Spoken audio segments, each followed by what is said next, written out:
من یک وجه اشتراک هایی رو بین موفقیت و بین مدیریت و در حقیقت پرواز، حالا به نوعی خلبانی، پیدا کردم که این باعث شد که من علاقه‌مند بشم که تو این زمینه فعالیت بکنم.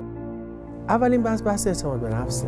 ببینید حس پرواز یک اعتماد به نفس خیلی خوب محکمی به شما میده که شما به قول گفتنی احساس میکنی که توانایی کاری رو داری که شاید خیلی ندارن و این حس خیلی عمیقی رو به شما میده که شما بتونی با اعتماد به نفس بیشتری کاراتو جلو ببری. بحث بعدی قدرت تصمیم گیریه. ببینید شما باید مرتب تصمیم بگیری که حالا کی من مثلا قدرت رو زیاد کنم، کی مثلا ارتفاعمو کم کنم، کی چیکار بکنم که اون نتیجه دلخواهم رو به دست بیارم و این هی تمرین تصمیم گیریه. ببینید دوستان، ذهن مثل یک عضله است.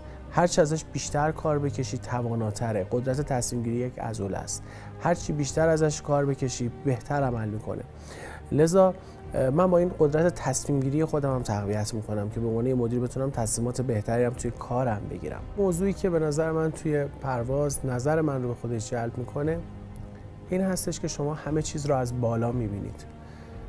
شاید موضوع پیش پا افتاده‌ای باشه ولی بیایم بهش عمیق‌تر نگاه کنیم. مشکلات زمانی که از پایین بهشون نگاه میکنی خیلی زجرآورن. از بالا نگاه کردن مثلا یعنی اینکه مثلا 5 سال آینده این مسئله چقدر میتونه تو زندگی من تاثیر داشته باشه، چقدر این در کلیات یک موضوع روی من تاثیر میذاره. میبینی که مشکلی واقعا وجود نداره، همه یک چالشی هستن که شما باید اون رو مدیریت بکنید.